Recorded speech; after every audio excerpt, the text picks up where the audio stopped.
دوسرے وہ لوگ ہوتے ہیں جو ہمیشہ توبہ کرتے ہیں، آئے روز ہاتھ اٹھاتے ہیں، وہ اللہ رب العزت کے سامنے گریہ زاری کرتے ہیں، وہ رات کے پچھلے پیر اٹھتے ہیں جب دنیا سوئی ہوتی ہے، رب کے سامنے دامن پھیلاتے ہیں، جوڑی پھیلاتے ہیں، ہاتھ اٹھاتے ہیں، آنسو آتے ہیں، روتے ہوئے گراتے ہیں رب کے سامنے۔ رب کعبہ کی قسم ہے، ان کی آنکھ سے نکلا ہوا آنسو ان کے رخسار پہ بعد میں پہنچتا ہے، اللہ پوری زندگی کے گناہ پہلے معاف کر دیا کرتے ہیں۔ قطرتان یحبہم اللہ، دو قطروں کو اللہ بڑا پسند کرتا ہے، ایک شہید کے جسم سے بہنے والا قطرہ اور دوسرا خوف خدا سے انسان کی آنکھ سے نکلنے والا قطرہ۔ امام اوزاعی رحمۃ اللہ علیہ بہت بڑا نام ہے، بہت بڑے محدث۔ ان کے گھر ایک عورت آئی نا تو ان کی بیوی سے کہنے لگی کہ اوزاعی تو بہت بڑا محدث ہے اور اس کے شاگردوں کی دنیا میں ایک تعداد ہے، اوزاعی کو اتنا پتہ نہیں کہ اس مصلے پہ نماز پڑھ گیا جس مصلے پہ بچے نے پیشاب کیا، پیشاب والے مصلے پہ اوزاعی کی نماز اور یہ اتنا بڑا محدث۔ تو بیوی کہنے لگی اللہ کی بندی یہ بچے کا پیشاب نہیں، یہ امام اوزاعی کی تہجد کی نماز میں رونے کے آنسو ہیں جن کو تو بچے کا پیشاب سمجھ بیٹھی ہے۔ بھائیو کبھی رو رب کے سامنے، دل سخت ہو گیا نا، رب کے سامنے رونا نہیں آتا تو پھر اس کا علاج کریں، چکر لگایا کرو کبھی جا کے ایمرجنسی ہاسپٹل کی، دیکھو لوگ کیسی کیسی اس دنیا سے اٹھ رہے ہیں، کن حالتوں سے گزر کے اٹھ رہے ہیں۔ پھر یزید کے سر پہ ہاتھ رکھ تیرا دل نرم ہو جائے، پھر قرآن کی تلاوت کر تیرا دل نرم ہو جائے، پھر ذکر الہی میں مشغول ہو جا، تیرا دل نرم ہوگا اور تیری آنکھ سے خوف خدا سے آنسو بہنا شروع ہو جائے۔ ان لوگوں کو اللہ قیامت کے دن اپنے عرش کا سایہ بھی دیتا ہے کہ جو آدمی ذکر اللہ خالیا ففاضت عینا، جب کوئی نہیں تھا تو اس نے اپنے رب کے سامنے اپنے گناہوں کو یاد کیا تو اس کی آنکھیں بہہ پڑیں، یہ تو اللہ کے عرش کے سائے کا مستحق ٹھہر جاتا ہے۔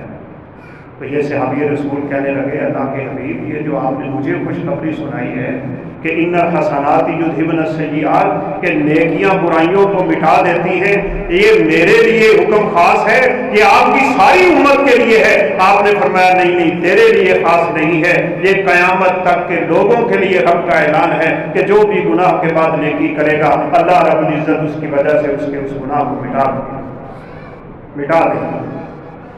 اللہ ہم سب کو سچی اور پکی توبہ کرنے کی توفیق نصیب فرمائے۔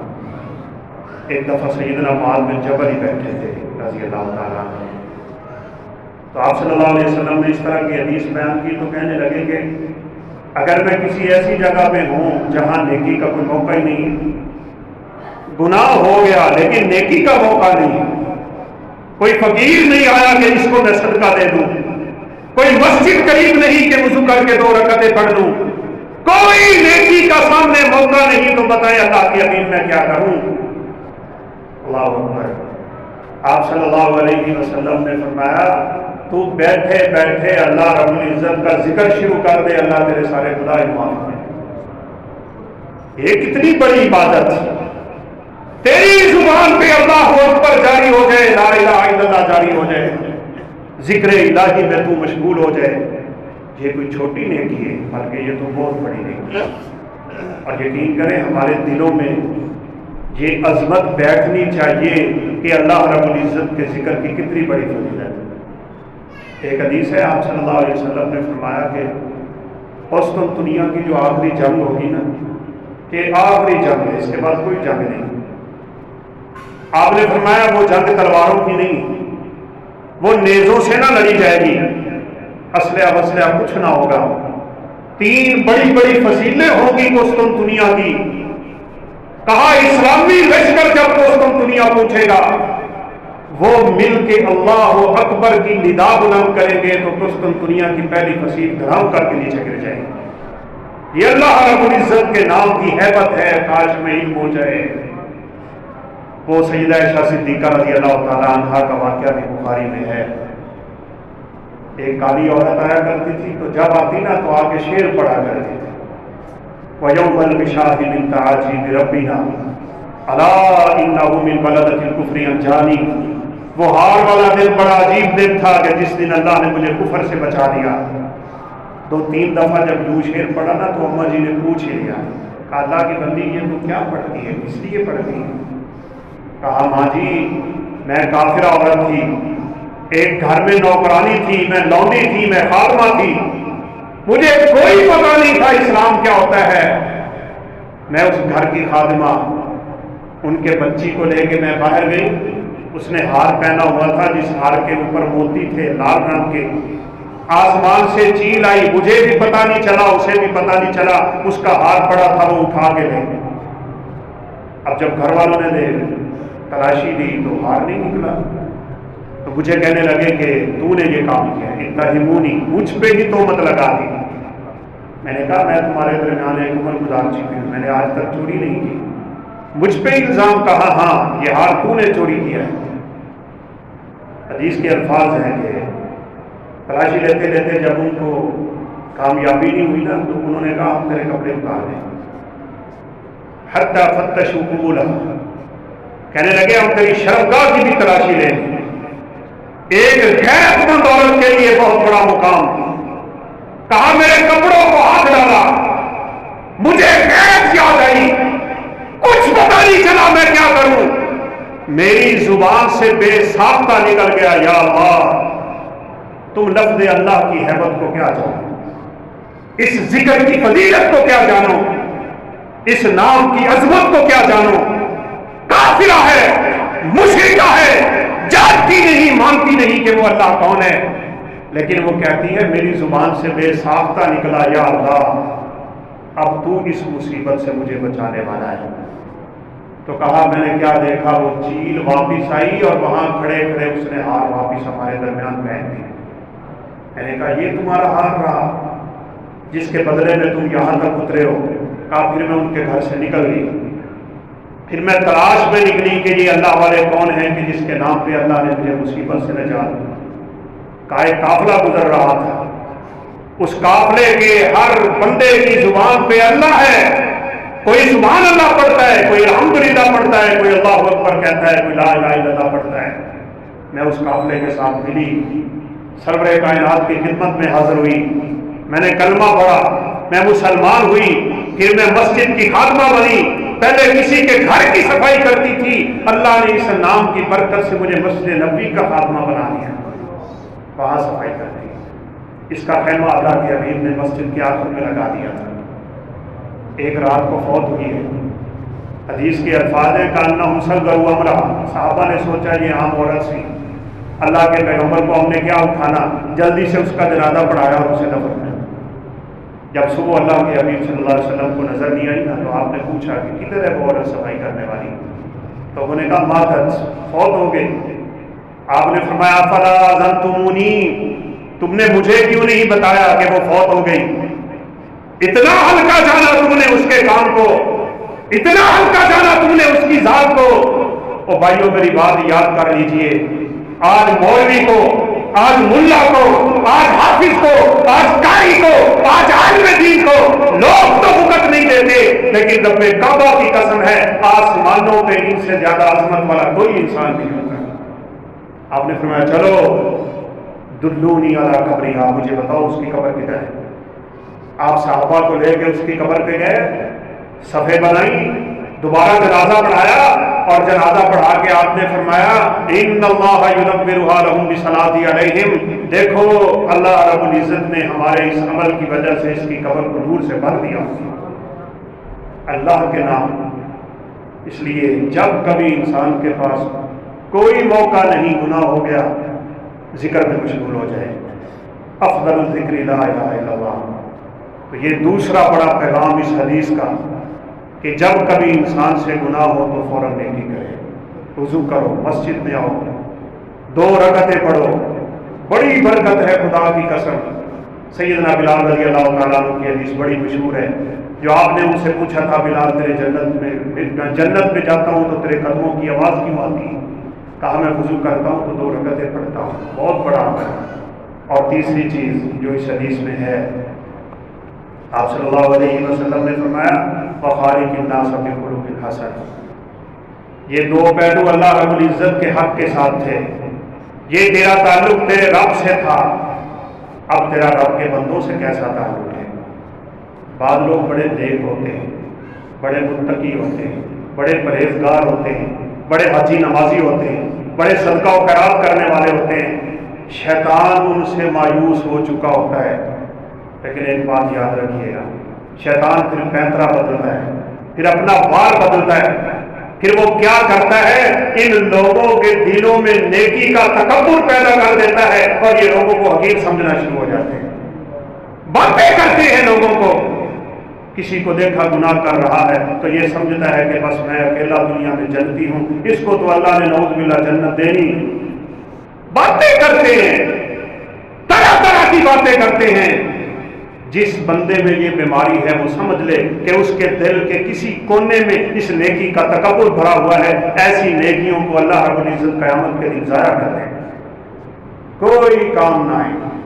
وہ بڑی مشہور حدیث ہے صحیح مسلم کی، ایک بھائی اتنی نیکیاں کرتا تھا کہ حدیث کے الفاظ میں اس نے کوئی نیکی چھوڑی ہی نہیں، اور دوسرا وہ اتنے گناہ کرتا تھا کہ اس نے وہ گناہ کبھی چھوڑا ہی نہیں ہے، سارے ہی گناہ کہہ ڈالے۔ یہ نیک کیا کہنے لگا، قسم اٹھا کے کہنے لگا اللہ تجھے جنت میں جانے نہ دے گا۔ حدیث کے الفاظ میں اللہ نے دونوں پہ موت طاری کر، اور دونوں کو موت دے کے اللہ نے اپنے سامنے کھڑا کر۔ تو میں تجھے کیسے جرت ہوئی کہ تو نے میرے بندے پہ یہ حکم لگایا کہ یہ جہنم میں جائے گا؟ تو کون ہوتا ہے؟ یہ جنت اور جہنم کے معاملے اللہ جانتا ہے۔ وہ چاہے تو وہ 99 قتل کرنے والے کو اور 100 قتل کرنے والے کو بخش دے، وہ چاہے تو چھوٹے چھوٹے اعمال میں بندوں کو بخش دیتا ہے، اور پکڑنے پہ آئے تو پھر اس کی پکڑ جیسی پکڑ بھی کوئی نہیں ہوتی۔ رسول اللہ صلی اللہ علیہ وسلم کے ساتھ ایک بندہ جنگ لڑ رہا ہے، اور ایسے تابڑ توڑ حملے تھے کہ صحابہ کہتے ہیں ہم اس کی جرت کو دیکھ کے حیران ہو رہے تھے۔ تو آپ صلی اللہ علیہ وسلم نے فرمایا کسی نے جہنمی دیکھنا ہو تو اس کو دیکھ لیں۔ آپ پہ تو وہی نازل ہوتی تھی نا، آپ کو تو پتہ چل جاتا۔ صحابہ کہتے ہیں ہم حیران رہ گئے، مجاہد ہے، میدان جہاد میں ہے، جنگ کر رہا ہے، رب کے حبیب کا ساتھ ہے، صحابی بنا ہوا ہے، اور پھر بھی رب کے حبیب اس کو جہنم کی بات کر رہے ہیں۔ ایک صحابی کہتے ہیں میں اس کے پیچھے لگ گیا، آخر پھر کچھ تو ہوگا نا، سرور کائنات سے سچی بات کس کی ہو سکتی ہے؟ کہا جنگ لڑتے لڑتے اس کو وار ہوا اس پہ تو اس کا بازو کٹ گیا۔ اب اس کے دل میں یہ خیال آیا کہ میرا بازو کٹ گیا ہے تو لوگ مجھے کیا کہیں گے، پنجابی ہے ٹونڈا کہنے کے لوگ۔ اسی وجہ سے اس نے اپنی تلوار سیدھی کی، تلوار کے اوپر اپنے آپ کو گرایا، تلوار اس کے آر پار ہوئی، اس نے خودکشی کر لی۔ اگر رب کے لیے لڑتا، رب کے لیے عبادتیں کرتا، رب کے لیے جہاد کرتا تو تیری یہ حالت نہ ہوتی، دنیا کو دکھانے کے لیے کرتا تھا۔ اللہ رب العزت نے آخر میں یہ عمل میں مبتلا کر دیا کہ خودکشی کر کے نعوذ باللہ اللہ کی جہنم کا ایندھن بن گیا، اس کے سارے اعمال برباد ہوئے۔ کہ آخر میں کچھ ایسا کر بیٹھتے ہیں کہ نیکیاں ساری کی ساری ضائع ہو جاتی ہیں۔ اس لیے لوگوں کے ساتھ معاملہ کیسا ہے؟ رب کے ساتھ تو ٹھیک ہے تیرا بڑا تعلق ہے، یقین مانے بعض بڑے بڑے نیک لوگ دیکھے ہیں وہ ظلم کرنے سے باز نہیں آتے، تانا زنی سے باز نہیں آتے، زیادتی کرنے سے باز نہیں آتے، سزائیں دینے سے باز نہیں آتے۔ اس کی دکان پہ ایک 7-8 سال کا بچہ کام کر رہا ہوتا ہے، اس سے تھوڑا سا نقصان ہوئے تو تھپڑوں کی بارش کر دیتے۔ یہ نہیں ہے، تینوں زاویے اللہ سے ڈرنے والا بنے، پھر گناہ ہو جائے تو فوراً نیکی کرنے والا بنے، اور پھر اپنی اس نیکی پہ اترانے والا نہ بنے۔ اللہ کی مخلوق کے ساتھ اتنا نرم رویہ رکھے کہ اللہ رب العزت کو اس بندے پہ رحم آنا شروع ہو۔ رسول اللہ صلی اللہ علیہ وسلم کی ایک لونڈی تھی اور اس نے ایک دفعہ غلطی کر دی، تو آپ صلی اللہ علیہ وسلم کے ہاتھ میں مسواک تھی، تو آپ پتہ کیا کہنے لگے؟ آپ نے فرمایا مجھے قیامت کے دن اللہ کے سامنے کھڑے ہو کے حساب دینے کا ڈر نہ ہوتا تو میں تجھے اس مسواک سے سزا دیتا۔ یہ رب کے حبیب کی بات ہے۔ ہمیں ڈر ہے اللہ کے سامنے کھڑے ہونے کا۔ ہم اپنے ماتحتوں کے ساتھ کیا کر رہے ہیں؟ آج حمد اپنی بیوی کے ساتھ کیا کر رہا ہے؟ ہم اپنے سے نیچے والے لوگوں کے ساتھ کس طرح کا معاملہ کرتے ہیں؟ ہماری زبانوں سے، ہمارے ہاتھ سے، ہمارے وجود سے کیا مسلمان محفوظ ہیں؟ اگر محفوظ ہیں تو تو اس حدیث کے دائرے میں ہے اور اللہ رب العزت کے پورے دین پہ چل رہا ہے۔ اس لیے میں نے آیت پڑھی تھی ادخلوا فی السلم کافۃ، پورے کے پورے اسلام میں آؤ، یہ نہیں کہ ایک پہلو کو لے لیا اور دوسرے پہلو کو چھوڑ دیا ہو۔ صحیح بخاری کی روایت ہے، رسول اللہ صلی اللہ علیہ وسلم کے سامنے ایک عورت کا تذکرہ ہوا تھا، بکثرت صیامہا وبکثرت صدقاتہا وبکثرت صلواتہا، بڑی نمازیں پڑھتی ہے، بڑی تہجد پڑھتی ہے، بڑے روزے رکھتی ہے، بہت صدقے کرتی ہے وہ، لیکن اس میں ایک بیماری ہے، اور وہ بیماری کیا ہے؟ تؤذی الناس بلسانہا وتؤذی جیرانہا بلسانہا، اپنی زبان سے دوسروں کو تکلیف دیتی ہے۔ آپ صلی اللہ علیہ وسلم نے فرمایا ہی فی النار، یہ عورت جہنم میں جائے۔ کدھر گئی نمازیں؟ کدھر گئے روزے؟ کدھر گئے صدقات؟ کدھر گئی خیراتیں؟ کدھر گئے عمرے اور کدھر گئی حجیں؟ کدھر گئے تیرے عبادات کا سلسلہ؟ سارے کا سارا کلام کر کے گر گیا، اس لیے کہ تیرا حدیث کے تیسرے ٹکڑے پہ عمل نہیں تھا، وَخَالِقِ النَّاسَ بِخُلُقٍ حَسَنٍ، لوگوں کے ساتھ خوبصورت معاملہ کیا جائے، رویے ہمارے خوبصورت ہونے چاہیے۔ اور ایک دوسری عورت کا تذکرہ بھی ہوا تھا، کہا بڑی مشکل سے فرضی نماز پڑھتی ہے، فرضی روزے رکھتی ہے، اس کے پاس اپنا کھانے کا کچھ نہیں، روٹی کھاتی ہے تو ایک لقمہ بچا لیتی ہے، اور یہ بچے ہوئے لقمے جب اکٹھے ہوتے ہیں تو کبھی صدقہ کر دیتی ہے فقیر اس کے گھر میں آئے تو۔ لیکن فرمایا اس کی ایک خوبی ہے، اس کی زبان بہت خوبصورت ہے، اپنی زبان سے کسی کو تکلیف نہیں دیتی۔ آپ نے فرمایا ہی فی الجنہ، یہ عورت جنت میں جائے۔ اس لیے ہمیں اس تیسرے زاویے میں بہت غور کرنا ہے۔ رسول اللہ صلی اللہ علیہ وسلم نے ایک دفعہ لوگوں سے پوچھ لیا تھا، آپ نے فرمایا جانتے ہو ما اثقل شیء فی المیزان، قیامت کے دن جو ترازو لگے گا اس ترازو میں سب سے بھاری چیز کیا ہوگی؟ ہم نے تو حدیث پڑھی ہوئی ہے، سنی ہوئی ہے، آپ لوگوں نے بھی سنی ہوئی ہے، کلمتان حبیبتان الی الرحمن ثقیلتان فی المیزان خفیفتان علی اللسان سبحان اللہ وبحمدہ سبحان اللہ العظیم۔ یہ دو کلمے ترازو میں بڑے بھاری ہوں گے، لیکن یہاں اللہ کے حبیب نے ایک اور بہت بڑا پیغام دیا ہے، فرمایا بتاؤ سب سے بھاری چیز کیا ہوگی انسان کے نامہ اعمال میں؟ جو قیامت کے دن اللہ اٹھا کے ترازو میں رکھے گا تو اس کی نیکیوں کا پلڑا بھاری ہو جائے گا۔ صحابہ خاموش رہتے تھے، اور اگر بولتے بھی تو وہ کہتے تھے اللہ و رسولہ اعلم، اللہ اور اللہ کے حبیب زیادہ جانتے ہیں، تاکہ آپ بتائیں تو ہمارے علم میں اضافہ ہو جائے۔ آپ صلی اللہ علیہ وسلم نے پتا کیا فرمایا؟ اللہ اکبر، طول الصمت وحسن الخلق، لمبی خاموشی انسان کے قیامت کے دن ترازو میں سب سے بھاری، لمبی خاموشی۔ یہ دیکھیں اس دین کا ہمارے اوپر احسان کتنا ہے، خاموش رہنا عبادت نہ کرنا ہے۔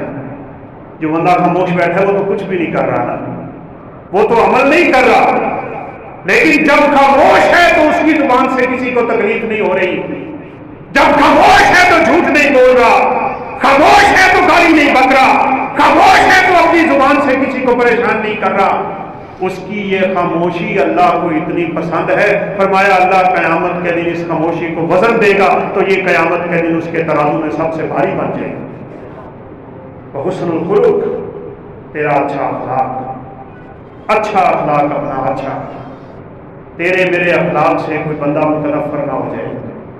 رسول اللہ صلی اللہ علیہ وسلم نے فرمایا قیامت کے دن اللہ رب العزت کے ہاں سب سے برے ترین لوگ وہ ہوں گے کہ جن کی گندی زبانوں کی وجہ سے لوگ ان سے دور ہوتے چلے گئے اور ان کے برے اخلاق کی وجہ سے لوگ ان کو چھوڑ گئے۔ اخلاق اچھے ہونے چاہیے، حسن الخلق، اچھا معاملہ، اچھی زبان۔ وہ ایک دفعہ آپ صلی اللہ علیہ وسلم نے فرمایا تھا، ترمذی شریف کی روایت ہے کہ جنت میں کچھ محلات ایسے بھی ہیں بہت خوبصورت، شیشے کے بنے ہوئے، کہا اس میں بیٹھنے والے جنت کا پورا نظارہ کر رہے ہیں، اندر سے باہر اور باہر سے اندر کے مناظر نظر آ رہے ہیں۔ تو صحابہ کرام نے جلدی سے پوچھ لیا ان فی الجنت غرفا یری ظاہرها من باطنها وباطنها من ظاہرها، فرمایا لمن ہی یا رسول اللہ صلی اللہ علیہ وسلم، اللہ کے حبیب بتائیں اللہ یہ انعامات کن لوگوں کو دے گا؟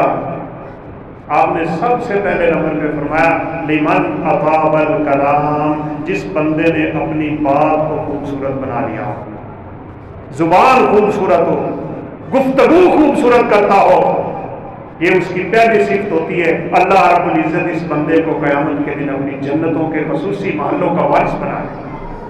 لمن اطاب الکلام وافشى السلام وصلى باللیل والناس نیام، وہی مشہور حدیث جو عبداللہ بن سلام کہتے ہیں رسول اللہ صلی اللہ علیہ وسلم جب مدینہ آئے تھے ہجرت کرنے کے لیے، ہجرت کر کے لوگ باہر نکل کے آپ کا استقبال کر رہے تھے، سب سے پہلی جو بات آپ نے مدینہ میں پہنچ کے کہی تھی، فرمایا یا ایھا الناس افشوا السلام واطعموا الطعام وصلوا باللیل والناس نیام واصلوا الارحام تدخلوا الجنۃ بسلام۔ وہ لوگوں اپنی زبانوں پہ سلام عام کرو۔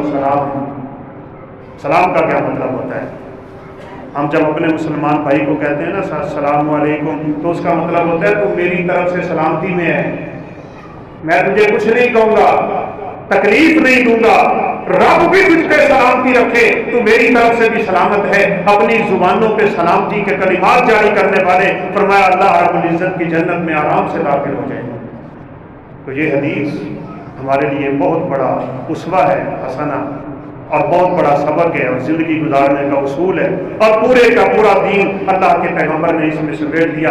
اتق اللہ حیثما کنت، جہاں بھی ہو بس اپنے دل میں رب کا ڈر رکھو۔ واتبع السیئۃ الحسنۃ تمحها، برائی ہو جائے تو فوراً نیکی کرو، اللہ اس کو مٹا دے گا۔ وخالق الناس بخلق حسن، لوگوں کے ساتھ خوبصورت رویے سے زندگی گزار جاؤ، اللہ رب العزت تمہیں اپنی جنتوں کا وارث بنائے گا۔ اللہ تعالیٰ سے دعا ہے ہمیں وہ اس حدیث کا مصداق بنائے، اس کے مطابق زندگی گزارنے کی توفیق دے، ہم سب کو اللہ رب العزت برائی سے اور برے اعمال سے محفوظ رکھے، ہمیں اپنی زبانوں اور ہاتھ اور جسم کو محفوظ رکھنے کی بھی توفیق نصیب فرمائے۔ وآخر دعوانا الحمدللہ رب العالمین۔